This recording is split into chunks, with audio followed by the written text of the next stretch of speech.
Okay, so have you ever, like, really thought about having a skeleton? Yeah. You know, a skeleton as your companion? In D&D, I mean. Yeah, not as an enemy, right? Like Okay. one of your party members. Yeah, a steadfast companion, like, following you around, helping you out, can actually lead to some really fun moments, I bet. Like, just the other night, we were in this crumbling temple. It was a mess. Uh-oh. And my character, she's a bard, kind of flamboyant, Yeah. decides she wants to befriend this skeleton, guarding one of the chambers. A skeleton, really? Yeah, the skeleton. You should have seen it. It was mayhem. Bones clattering everywhere and trying to communicate with this thing. It was Oh, I bet. something else. But you know what? We actually ended up, like, forming this weird bond. I love it. That's what I find so cool about this whole skeleton companion idea. And this article from LitRPG Reads, they really get into it. It's called Forget Dogs, Get a Skeleton, Why They're the Best D&D Companions. Like, it really makes you rethink what a good companion is, in D&D. I actually once played this campaign, and my character, he had this pact, this whole backstory thing with a powerful skeletal being.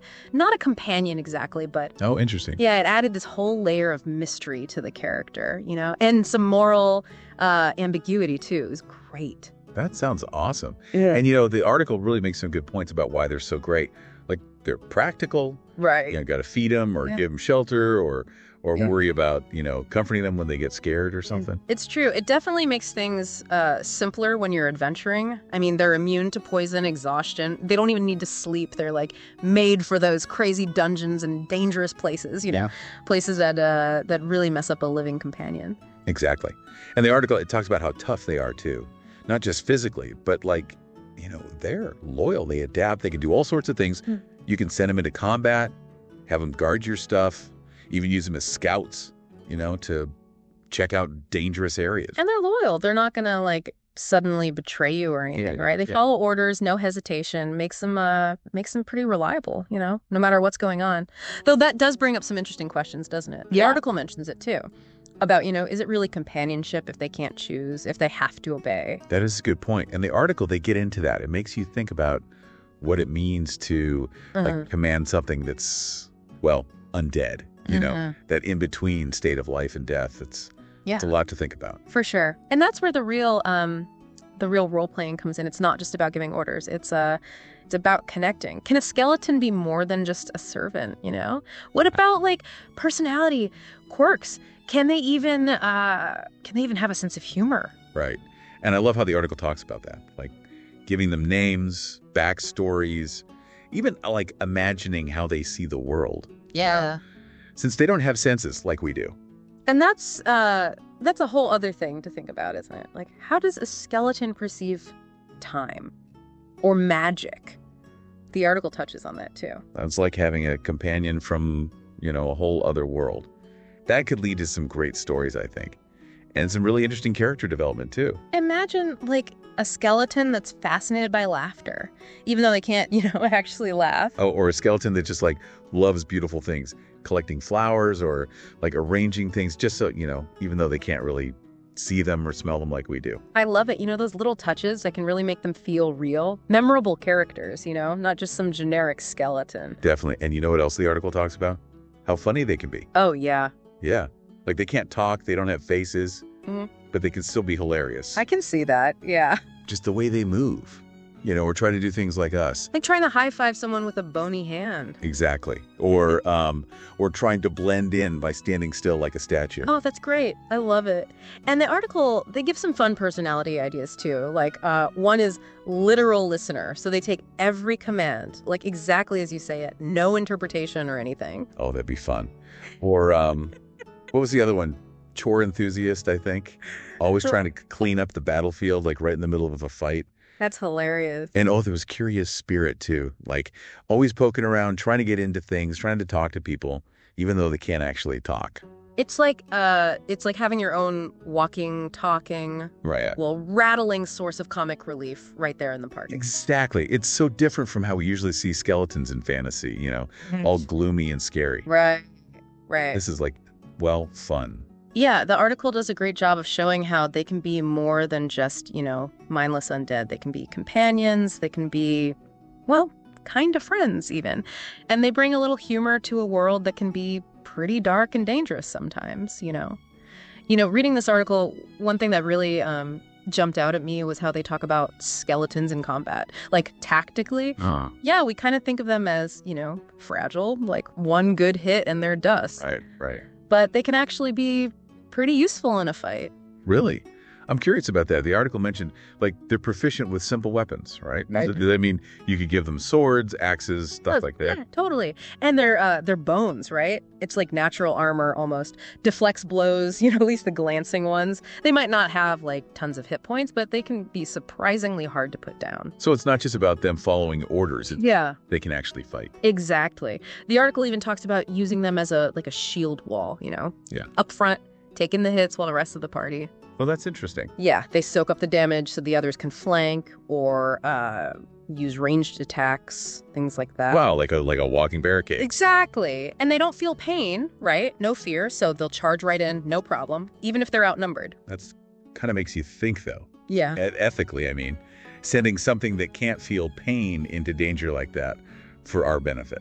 Yeah, it's definitely something to consider. The article brings it up too, Is it really right? Are we exploiting them? Since they can't say no, can't show they're hurting. It's a tough question. It is. I'm glad the article doesn't just gloss over that, Yeah. It adds another layer to the whole idea of having a skeleton companion. It's not just, oh, this is cool and useful. There's more to think about. Totally. And it makes you wonder how different D&D classes would deal with it, Like a necromancer, right? They might just see the skeleton as a tool, an extension of their own power. No big deal to send it into danger. But a paladin, though. Yeah, a paladin. All about justice and good. They might really struggle with that, right? Do they put the skeleton's well-being first? Would they hesitate to put it in harm's way? That's a really good point. So choosing a skeleton companion is not just about combat. It could actually change how your character acts, how they see the world. For sure. And the article, it gets into the fun stuff too, Customizing your skeleton, like giving them armor, weapons, even costumes. Oh yeah, the visuals. I can imagine a skeleton in full plate armor with some like glowing enchanted sword. Right. Or a skeleton bard, all dressed up, playing a lute made of bone or something. Great. There's so many possibilities. Yeah. And it makes them feel unique, not just skeleton number one. Totally. And those little touches, maybe they have a favorite thing they carry around or they move a certain way. Right. It makes them feel more real, like they have their own quirks. Well, less like they're just, puppets following orders. It's almost like by being creative, we're giving them a little bit of life, That's a great way to put it. And the article takes it even further, talking about how skeletons can be like these vessels of knowledge.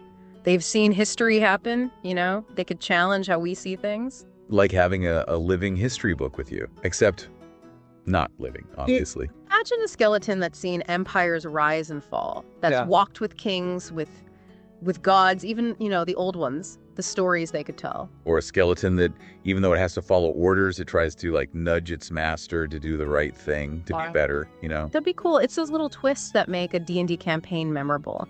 And skeletons, they can really do that. They're obedient, but they can also have personality, and that leads to some great stories. I'm starting to see why the article calls them the best D&D companions.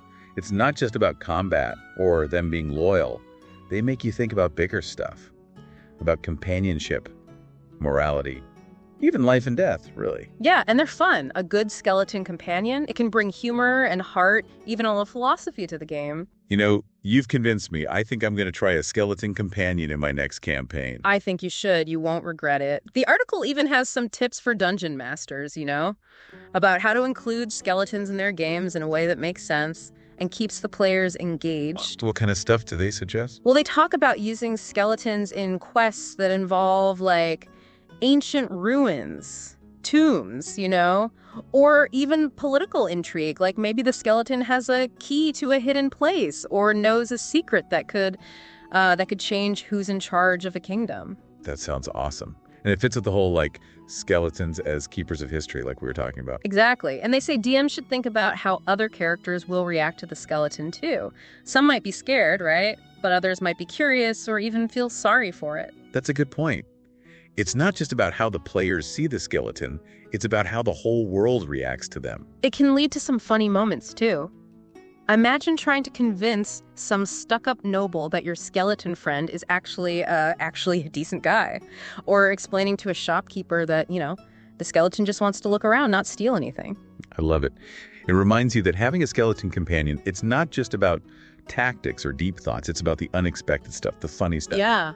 And maybe, even forming a real bond with something that most people would never even think of as a friend. That's a great way to put it. I think that's a perfect way to lead into the last part of our deep dive. We've talked about the practical stuff, the ethics, the stories you can tell.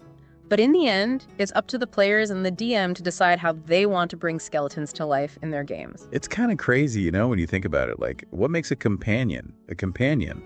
We're so used to the typical stuff. Animals, other adventurers, Yeah, the ones that can protect you, teach you stuff, or just be there for you emotionally, I guess. Right. But skeletons, they don't really seem like they'd be good at any of that at first. Not on the surface, no. Yeah, they're just, bones, mindless, emotionless, just following orders.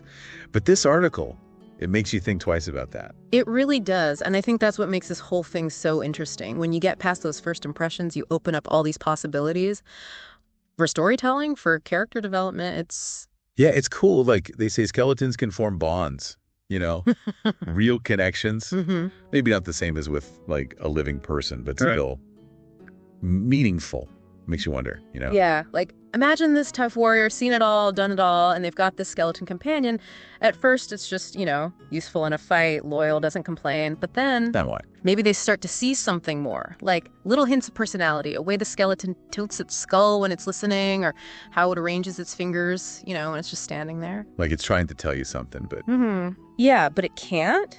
And it makes you, the player, think. Can you accept this weird companion as a friend? Or is it always going to be just a tool, a thing to use? Wow. That's a really good point.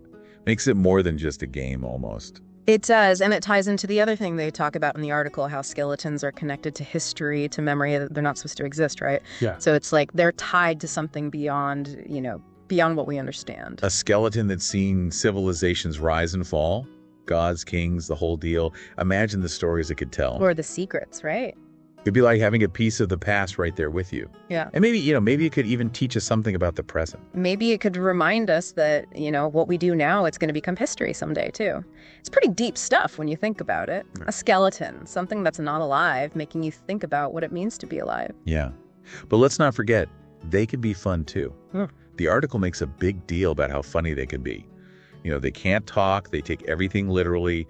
Oh, yeah, the visual comedy is great. Like, picture a skeleton trying to make small talk in a tavern, waving at people with its bony hand, or trying to dance with the barmaid. That's hilarious. It'd be chaos. Good chaos, though, It'll be in a change of pace, right? It reminds you that even when things are serious, there's always room for a little silliness. And sometimes the silliest stuff comes from the most unexpected places. So I guess what we're saying is, skeletons, they're not what you expect. They can be companions, they can make you think, they can make you laugh.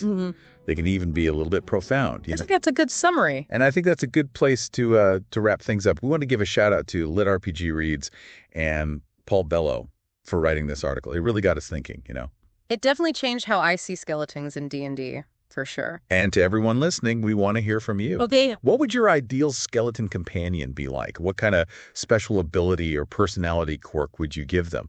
Let us know in the comments, and maybe we'll talk about it next time. Until then, happy adventuring.